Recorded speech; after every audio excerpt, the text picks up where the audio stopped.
ओङ्कारलक्ष्मीरूपेण विष्णोर्हृदयमव्ययम् विष्णुमानन्दमध्यस्थम् ह्रीङ्कारबीजरूपिणी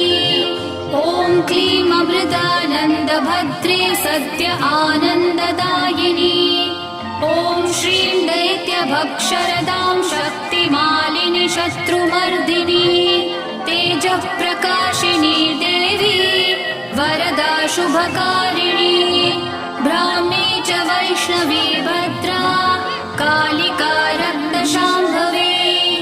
आकार ब्रह्मरूपेण ओङ्कारं विष्णुमव्ययम् सिद्धिलक्ष्मी परालक्ष्मी लक्ष्म्यलक्ष्मी नमोऽस्तुते सूर्यकोटिप्रतीकाशं